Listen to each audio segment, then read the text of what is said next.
welcome back to my YouTube channel Matatung Mahasiswa Tulang Tulung.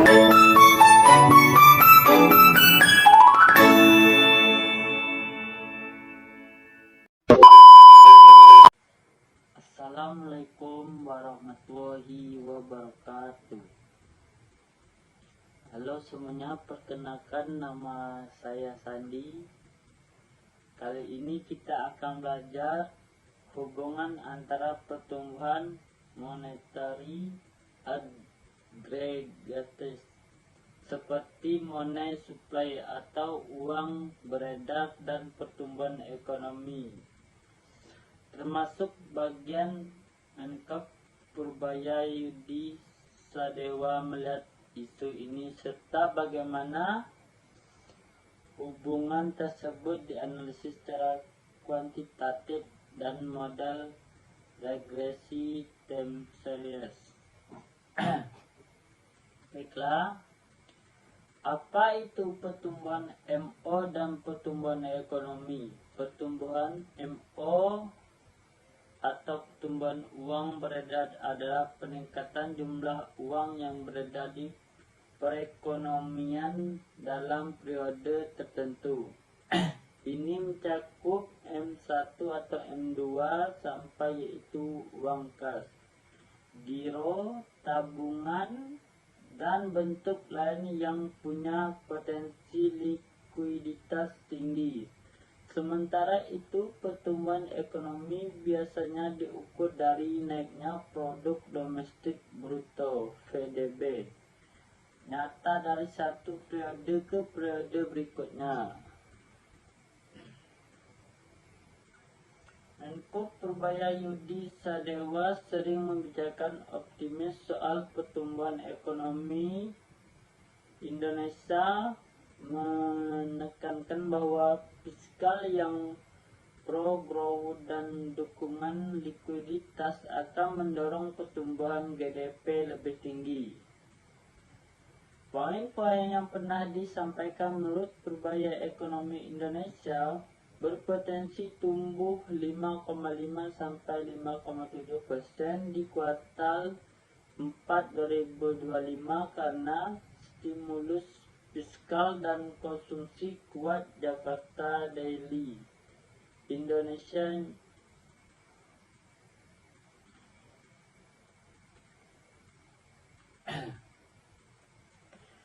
Teori hubungan uang beredar dan pertumbuhan ekonomi. Secara teori ekonomi, ada beberapa pandangan mengenai hubungan antara money supply, uang beredar, dan pertumbuhan ekonomi.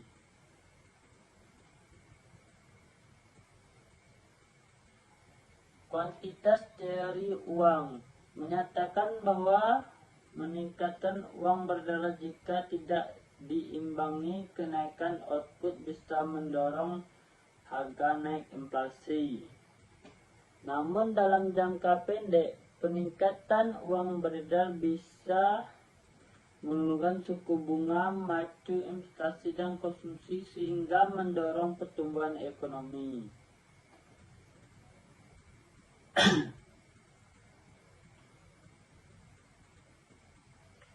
Namun hubungan ini bisa berbeda tiap negara. Pada beberapa aspek pertumbuhan ekonomi, Gregor Jones money supply, bukan sebaliknya. Sekarang kita akan menjelaskan apa itu regresi time series. Regresi time series adalah model yang digunakan untuk melihat hubungan variabel yang berjalan sepanjang waktu, seperti M2 dan pertumbuhan GDP dari tahun ke tahun atau kuartal ke kuartal. Sedangkan model yang sering digunakan yaitu yang pertama, regresi linear time series. Berarti pertumbuhan uang beredar positif berhubungan dengan pertumbuhan ekonomi meskipun ini korelasional. Yang kedua yaitu ECM untuk melihat hubungan jangka panjang termasuk Jika dua data non-stationary rata-rata berubah sepanjang waktu, sering digunakan pengujian kointegrasi dan modeling ECM. Model ini bisa menunjukkan apakah money supply dan GDP mempunyai keseimbangan jangka panjang.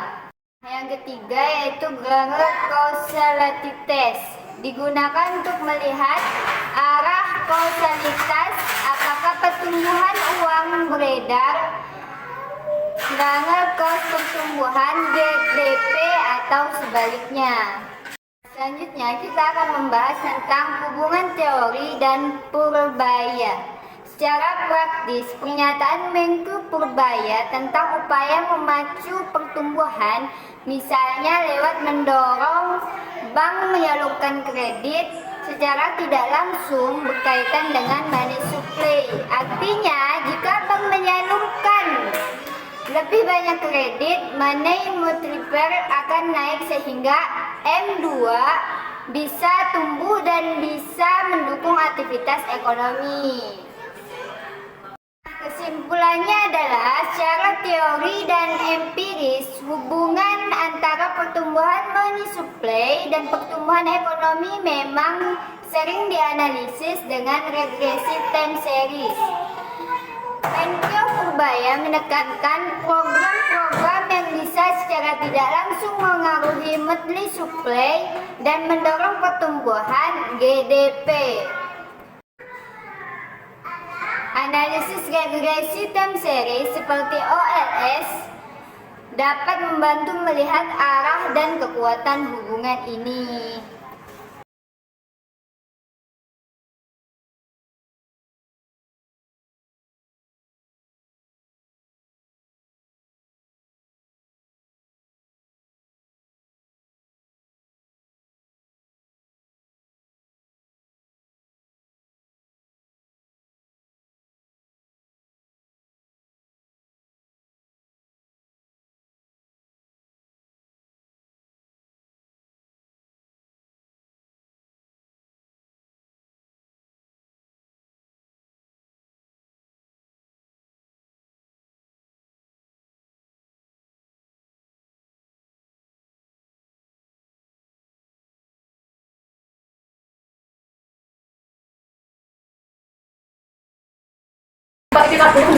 Guys, ribut tau gak? Ribut guys.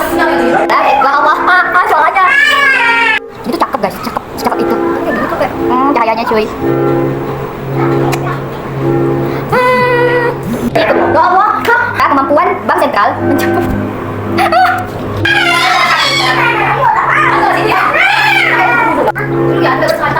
kamu pak aja. Itu pak sumbangan saya pak. Tunggu saya juga saya. Sumpah aku sangat muak dengan tugas video ini teman-teman. Ya Allah yang pada takut dan minda budak-budak diam. Terus. Di sini ada catat. Di sini ada catatan teknis. Video video. Tidak tahu. Capek guys. Aku sengaja 4 video dan juga membuat 4 video. Masih lihat. Yes, masuk dalam masuk. Ya Allah. Guys, kalian tahu hari ini aku membuat video yang biasanya seminggu 1. Seminggu ini 4 video. Bayangkan